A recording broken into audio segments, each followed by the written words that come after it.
The kitchen faucet was dripping again, each drop hitting the stainless steel sink like a tiny hammer on my skull. I was elbow deep in the cabinet underneath, wrestling with corroded pipes that had probably been installed when Reagan was president, when I heard my wife Julia's voice drifting from the living room. "He's fine for now," she was saying, her tone light and dismissive. "My interim solution until I find something better." Her laughter followed, bright, cruel, and sharp enough to cut glass. I froze, wrench in hand, suddenly very interested in whatever conversation was happening 20 feet away.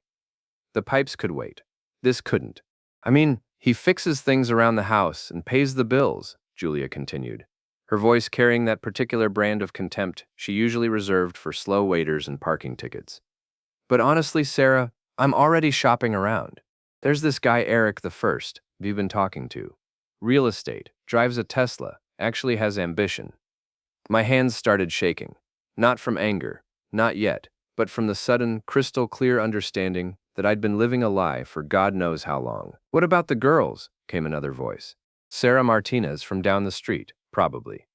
Julia's favorite gossip partner. "They'll adjust. Kids are resilient. Besides, Tom's not exactly Father of the Year material. He spends more time at that grimy gym than with them anyway." I wanted to laugh at the irony. I went to Gus's gym 3 times a week to escape the growing coldness in my own house. Apparently, Julia had been using that time productively, planning my replacement.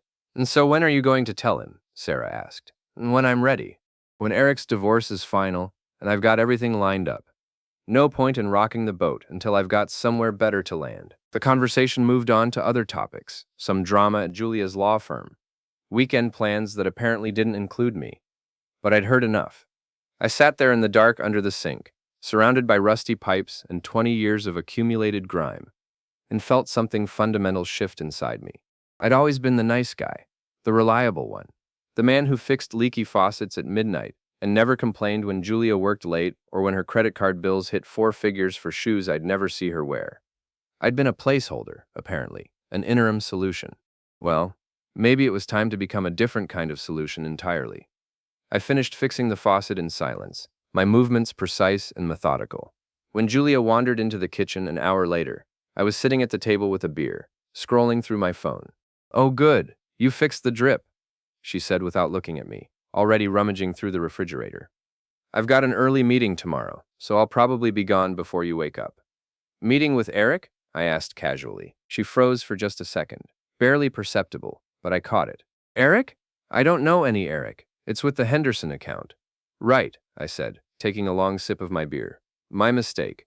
But we both knew it wasn't a mistake. It was a declaration of war. The next morning, Julia was gone before dawn, just like she'd promised.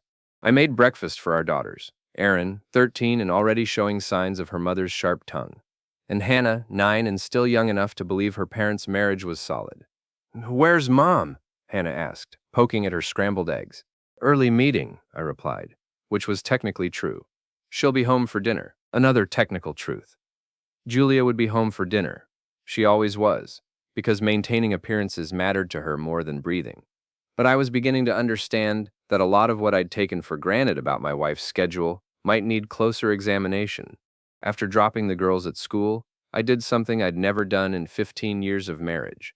I drove to Julia's office. Brennan, Walsh, and Associates occupied 3 floors of a glass tower downtown, the kind of building that screamed money and power.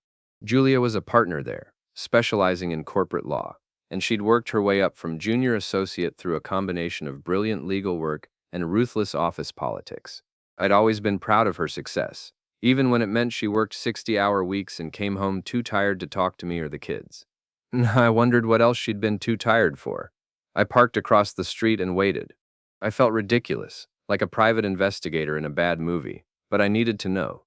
The conversation I'd overheard could have been innocent venting. Maybe Eric was just a friend. Maybe I was being paranoid. At 11:30, Julia emerged from the building. She wasn't alone. The man beside her was exactly what I'd expected. Tall, well-dressed, the kind of confident swagger that came from never having to worry about money. He was younger than me, probably mid-30s, with the sort of effortless style that suggested expensive personal shopping and regular spa treatments. When he put his hand on the small of Julia's back to guide her toward a silver Tesla, I felt my stomach drop. I followed them to an upscale restaurant in the arts district, staying 3 cars back like I'd seen in movies. They chose a table by the window, bold, considering Julia was supposed to be in a business meeting. I watched from my truck as they leaned close together, Julia laughing at something he said, her hand covering his across the white tablecloth. There was nothing professional about the way she touched his face when she thought no one was looking. I drove home in a daze, my mind spinning through 15 years of marriage, trying to pinpoint when things had gone wrong. When had I become the interim solution? When had Julia started shopping for my replacement? The house felt different when I walked in, like I was seeing it through new eyes. The photos on the mantel showed a happy family, but now they looked staged. The expensive furniture Julia had insisted on buying looked cold and unwelcoming. Even our bedroom felt foreign, like I was trespassing in someone else's life. I spent the afternoon going through Julia's things with the methodical precision I usually reserved for troubleshooting network problems. Her laptop was password protected, but she'd always been careless with her phone. I found it charging on her nightstand, and muscle memory from watching her unlock it 1,000 times guided my fingers across the screen. The text messages were a gold mine of betrayal. Eric. Can't wait to see you tonight. Tom working late again. Julia. As usual. He's so predictable. Gym until 8, then home to watch TV like an old man. Eric, your secret's safe with me, though I still think you should just tell him. Julia. Soon. I need to make sure everything's in place first. The house, the custody arrangement, the finances. I'm not walking away empty-handed. I screenshotted everything and emailed the images to a new Gmail account I created on the spot. Then I kept digging. The affair had been going on for 4 months. Eric Castellanos, recently divorced real estate agent, specializing in high-end property. There was nothing professional about the way she touched his face when she thought no one was looking. I drove home in a daze, my mind spinning through 15 years of marriage, trying to pinpoint when things had gone wrong. When had I become the interim solution? When had Julia started shopping for my replacement? The house felt different when I walked in, like I was seeing it through new eyes. The photos on the mantel showed a happy family, but now they looked staged. The expensive furniture Julia had insisted on buying looked cold and unwelcoming. Even our bedroom felt foreign, like I was trespassing in someone else's life. I spent the afternoon going through Julia's things with the methodical precision I usually reserved for troubleshooting network problems. Her laptop was password protected, but she'd always been careless with her phone. I found it charging on her nightstand, and muscle memory from watching her unlock it 1,000 times guided my fingers across the screen. The text messages were a gold mine of betrayal. Eric. Can't wait to see you tonight. Tom working late again? Julia. As usual. He's so predictable. Gym until 8, then home to watch TV like an old man. Your secret's safe with me, though I still think you should just tell him. Julia. Soon. I need to make sure everything's in place first. The house, the custody arrangement, the finances. I'm not walking away empty-handed. I screenshotted everything and emailed the images to a new Gmail account I created on the spot. Then I kept digging. The affair had been going on for 4 months. Eric Castellanos, recently divorced real estate agent, specializing in high-end properties. They'd met at some charity function Julia had attended for work. The messages showed a progression from professional flirtation to full-blown emotional affair, to whatever this was now, a systematic dismantling of my life, while I remained blissfully unaware. But the worst part wasn't the affair itself. It was the casual cruelty of how they talked about me. Worry? And Javis, what's he like in bed? I mean, before we... Julia. Boring. Predictable. Like everything else about him. I fake it most of the time. Poor guy has no idea what's coming. Julia, that's the point. I need him stable and unsuspecting until I'm ready to move. He's useful for now. Useful, like appliance, like a tool she'd discard when she found a better model. I closed the phone and sat on the edge of our bed, staring at the wedding photo on Julia's nightstand. We looked so young, so hopeful. I remembered that day, the way she'd looked at me like I was her whole world, the promises we'd made, the life we'd planned to build together. Apparently those plans had changed. When Julia came home that evening, I was in the kitchen making dinner, same as always. She kissed my cheek, a brief, perfunctory peck, and asked about my day. Quiet, I said. Fixed the Henderson server issue remotely. Picked up groceries. You know, the usual. She murmured, already scrolling through her phone. My meeting ran long. Complicated case. I'm sure it was, I replied, and something in my tone made her look up. Everything okay? I met her eyes, those green eyes I'd fallen in love with 20 years ago, and smiled. Everything's perfect, honey, just perfect. She studied my face for a moment, then shrugged and went back to her phone. She had no idea that her interim solution had just become something much more dangerous. I was done being useful. While I was discovering the depth of my wife's betrayal, I was also dealing with a smaller but equally irritating situation involving my girlfriend Tara and her roommate Maya. Yes, I had a girlfriend while married. Julia and I had been separated in all but name for over a year, though we maintained the facade for the kids and her career. The irony that we were both cheating wasn't lost on me, but at least I'd been honest about the state of our marriage. Tara lived in a trendy apartment complex near the university, the kind of place where young professionals went to feel sophisticated while eating ramen and splitting utilities 4 ways. I'd been seeing her for 6 months. Nothing serious, just dinner dates and the occasional weekend when Julia was traveling for work. What I didn't know was that Tara had been treating our relationship like a social media experiment. I found this out the hard way on a Thursday evening when I arrived at her apartment with Thai takeout. The door was slightly ajar, and I could hear voices from inside. Tara and her friends, apparently having some kind of girls' night, so rate him again, someone was saying. On the full scale. Tom? Maybe a 5 out of 10, Tara replied. And I froze in the hallway. I mean, he's nice enough, and he pays for dinner, but he's basically my interim solution until someone better comes along. There was that phrase again. Interim solution. Apparently I was everyone's placeholder. 5 seems generous, another voice chimed in. Didn't you say he drives a pickup truck? A 10-year-old pickup truck, Tara clarified. And he works in IT. I mean, it's fine for now, but I'm not introducing him to my parents or anything. I've got 3 other guys I'm talking to on the apps who have way more potential. I should have left. Should have dropped the food and walked away. Instead, I found myself pushing the door open and stepping inside. The living room fell silent. Tara was sprawled on the couch with 2 friends I recognized from previous visits, all of them holding wine glasses and looking guilty as hell. But it was the 4th person in the room who caught my attention. Maya, Tara's roommate, sitting in the corner chair with a book in her lap and an expression of pure mortification on her face. Tom! Tara jumped up, nearly spilling her wine. I didn't hear you come in. Clearly, I said, setting the takeout bags on the coffee table. Don't let me interrupt your rating session. I'm curious to hear the full breakdown. Toin, the 2 friends, Jessica and Amanda, I think, exchanged uncomfortable looks. Maya just stared at her book like she wished she could disappear into it. It's not what you think, Tara started, but I held up a hand.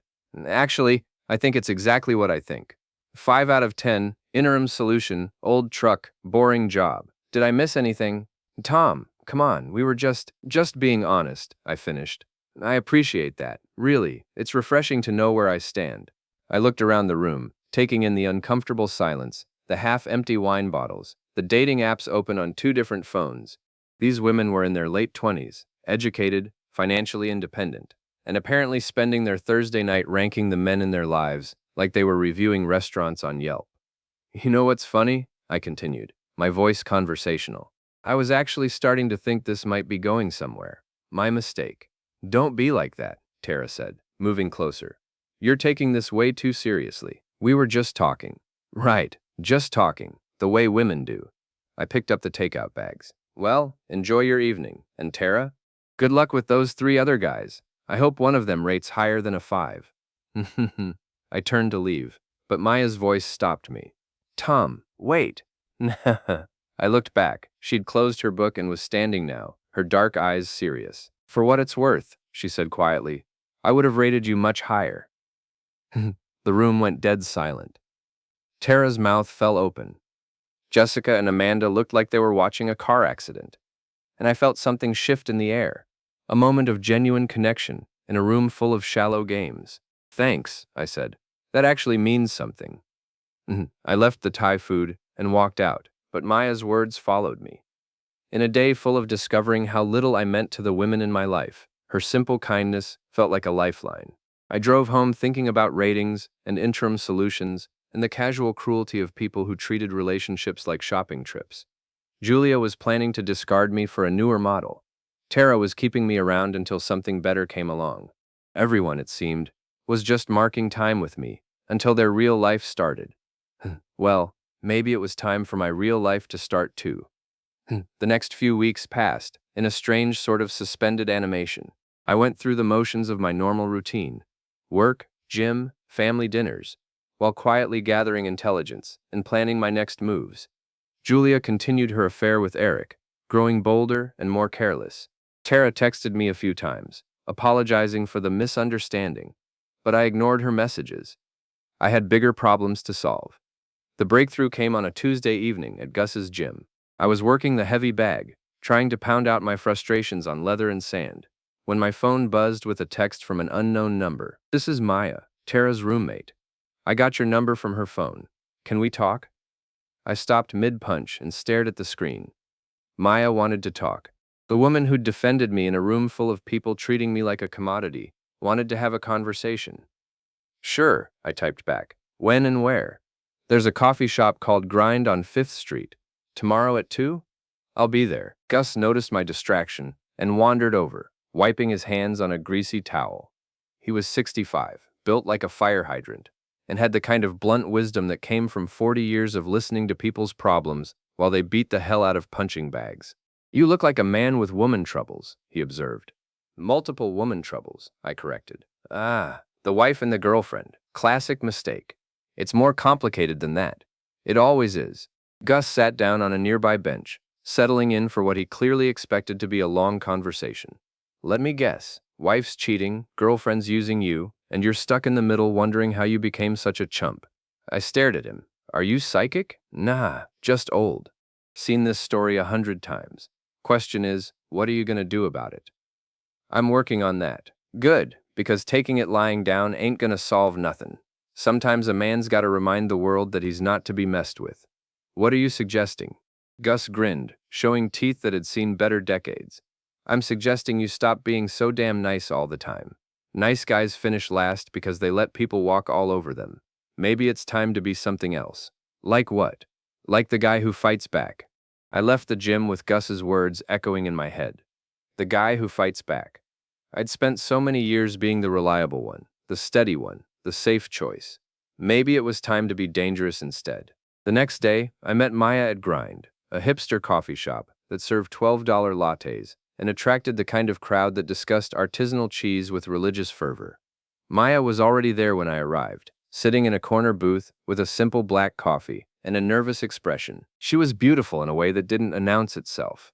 Dark hair pulled back in a simple ponytail, minimal makeup, wearing jeans and a sweater that suggested she cared more about comfort than impressing anyone. She was the opposite of Tara in every way that mattered. "Thanks for coming," she said as I sat down across from her.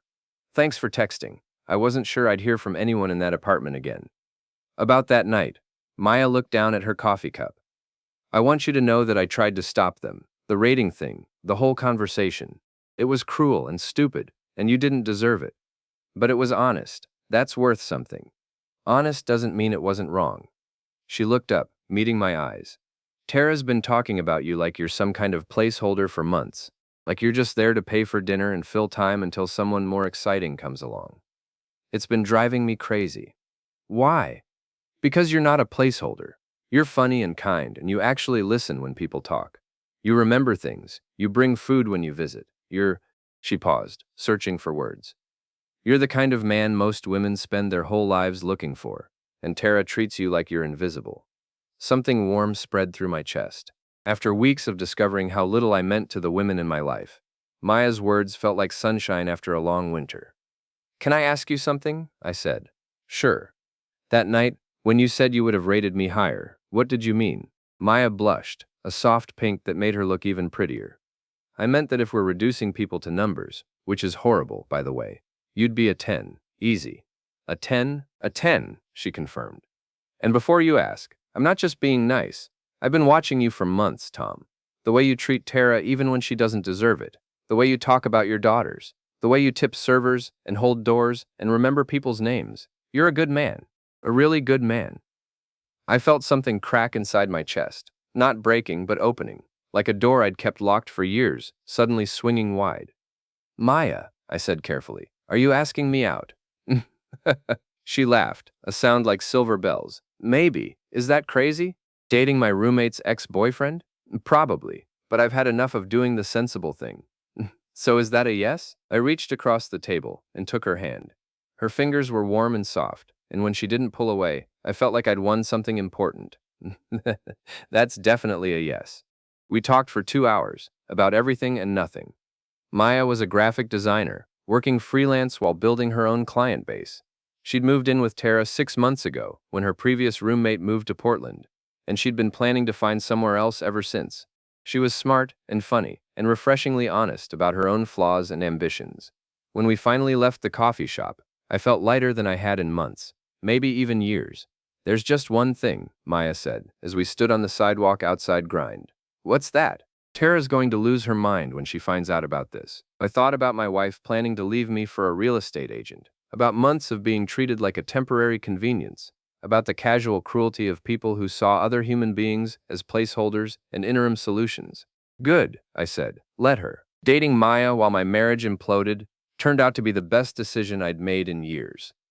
She was everything Tara wasn't: genuine, thoughtful, interested in my life beyond what I could provide for her. When I told her about Julia and Eric, she listened without judgment and offered practical advice instead of empty platitudes. So what's your plan? She asked over dinner at a quiet Italian place downtown. We'd been seeing each other for 2 weeks, and I was already wondering why I'd wasted 6 months on Tara. I'm still figuring that out. I know I want a divorce, but Julia's a lawyer. She'll try to take me for everything. What kind of evidence do you have? I showed her the screenshots from Julia's phone, the photos I'd taken of her lunches with Eric, the credit card statements showing charges at hotels I'd never been to. Maya studied everything with the focused attention of someone solving a puzzle. This is good, really good, but you need more. More how? Documentation, patterns, proof that she's been planning this for a while and using marital assets to fund the affair. Maya's eyes lit up with an idea that made her look slightly dangerous. Do you have access to her computer? Her laptop? It's password protected. What about her work computer? Email accounts, cloud storage? I don't know. Maybe. Why? Because if she's been planning to leave you and take everything, there's probably a paper trail. Emails to lawyers, financial planning, maybe even communications with Eric about their future plans. I stared at her. Are you suggesting I spy on my wife? I'm suggesting you protect yourself. She's been planning your destruction for months, while you've been completely in the dark. Maybe it's time to level the playing field. That weekend, while Julia was at another work conference, which I now knew was a romantic getaway with Eric, I put Maya's advice into action. Julia had left her laptop at home, and I'd watched her type her password enough times to have a good guess at what it might be. It took me 3 tries, but I got in. What I found was worse than I'd imagined. Julia hadn't just been planning to leave me. She'd been systematically preparing to destroy me. There were emails to a divorce attorney dating back 5 months, detailing strategies to maximize her settlement and minimize my custody rights. There were spreadsheets calculating the value of our assets and how to hide money in accounts I wouldn't know about.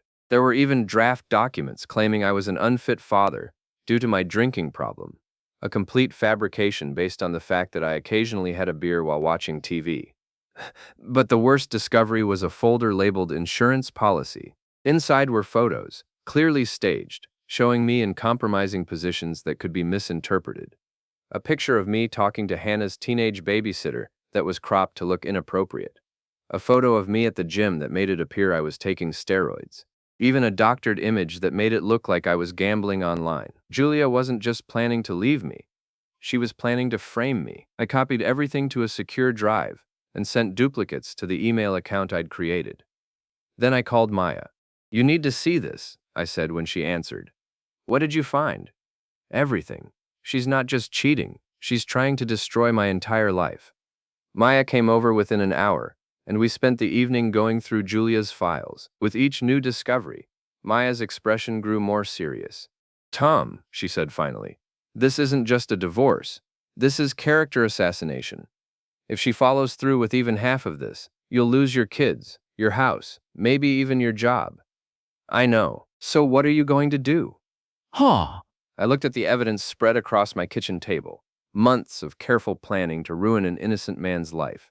Julia had been methodical, thorough, and utterly ruthless. She'd been preparing to paint me as an unfit father, a financial liability, and a danger to my own children. Oh, I'm going to beat her at her own game, I said. How? By being better at it than she is. The next phase of my plan required patience and precision. I couldn't just confront Julia with what I'd found. She'd destroy the evidence and accelerate her timeline. Instead, I needed to build my own case while quietly sabotaging hers. I started with the finances.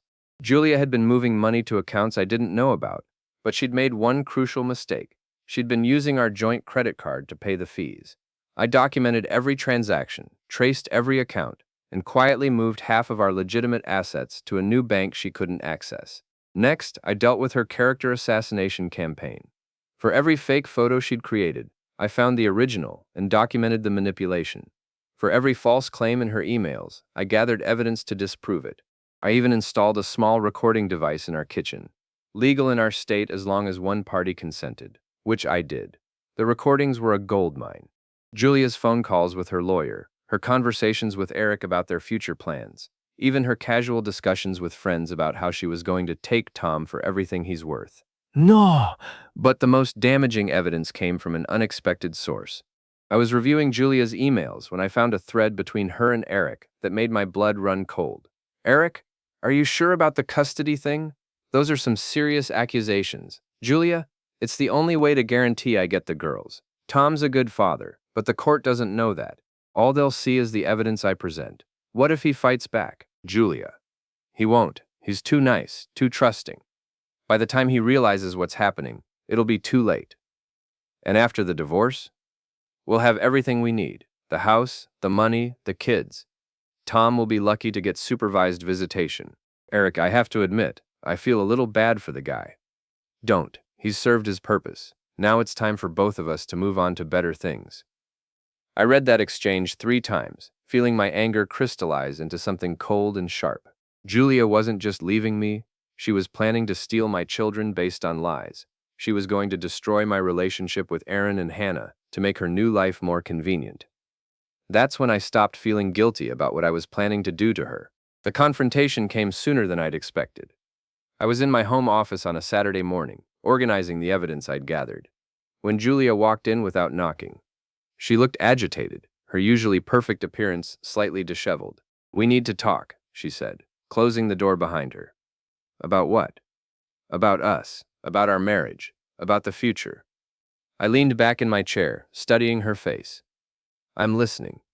Julia took a breath, and I could see her mentally preparing for a performance. "Tom, I think we both know this hasn't been working for a while. We've grown apart, we want different things, and I think it might be time to consider other options." "Other options like Eric?" The color drained from her face. "What?" "Eric Castellanos, real estate agent, drives a Tesla, recently divorced. Ring any bells?" Julia's mouth opened and closed like a fish. "I don't know what you're talking about." "Sure you do." I turned my computer screen toward her, showing one of the photos I'd taken of their lunch dates. "You've been seeing him for 4 months, meeting him at hotels, using our credit cards to pay for rooms, planning your exit strategy, while lying to my face every single day." Julia stared at the screen, her lawyer's mind probably calculating how much trouble she was in. "Tom, I can explain." "Actually, you can't. Because I know everything, Julia. The affair, the hidden bank accounts, the character assassination campaign, the fake evidence you've been preparing to use against me in court, all of it." She went very still. "You've been spying on me. I've been protecting myself. There's a difference. You had no right. I had no right." I stood up, feeling 15 years of suppressed anger finally breaking free. "You've been planning to destroy my life for months, and you're talking to me about rights?" Julia's shock was giving way to something harder and more familiar. The cold calculation that had made her a successful lawyer. "What do you want?" "I want a divorce, a fair divorce. 50-50 split of assets, joint custody of the girls, and no false accusations. And if I don't agree?" I smiled, and something in my expression made her take a step back. "Then I release everything I've found to your law firm, Eric's real estate company, and every social media platform where our friends and neighbors might see it. I wonder how your career will survive when everyone knows you've been using client consultation time to plan your husband's destruction? You're bluffing. Am I? I opened another folder on my computer, showing her the organized evidence files. I've got photos, emails, financial records, recorded phone calls, and documentation of every lie you've prepared to tell about me in court. I've got enough evidence to end your career and Eric's, and I'm perfectly willing to use it. Julia stared at the screen, and I watched her realize that her careful plans had been turned against her.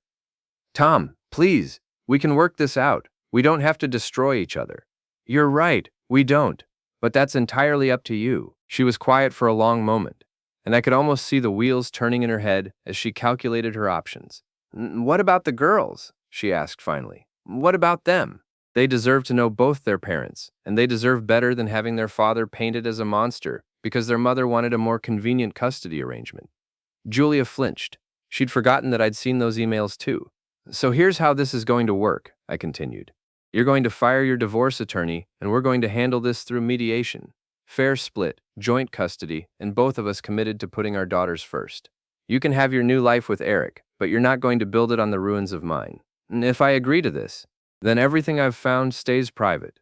Eric keeps his job, you keep yours, and we both move on with our lives. Julia looked around my office, taking in the organized files, the careful documentation, the evidence of months of patient planning. I could see her recognizing something she'd never seen in me before, the capacity for strategic thinking and ruthless execution. You've changed, she said quietly. You're right, I have. Turns out being treated like an interim solution has a way of clarifying things. She winced at the phrase. You heard that conversation.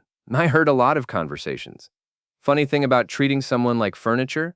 Eventually they become invisible enough to hear everything. Julia was quiet for another long moment. When she spoke again, her voice was smaller, more uncertain than I'd heard it in years. What happens now? Now you go call Eric and tell him his new life just got a lot more complicated. Then you call your lawyer and tell her you're changing strategies. Then we figure out how to explain to our daughters that mommy and daddy are getting divorced without traumatizing them for life. And us? There is no us, Julia. There hasn't been for a long time. The difference is, now we're both honest about it. She nodded slowly, looking older than she had when she'd walked into the room. For what it's worth, Tom, I never wanted it to get this ugly. Yes, you did. You planned for it to get ugly. You just planned for it to be ugly for me, not for you. Julia left my office without another word, and I listened to her footsteps on the stairs, the sound of her car starting in the driveway, the silence that followed. For the first time in months, I felt like I could breathe. My phone buzzed with a text from Maya. How did it go? Better than expected, I typed back. Want to grab dinner and celebrate? Celebrate what?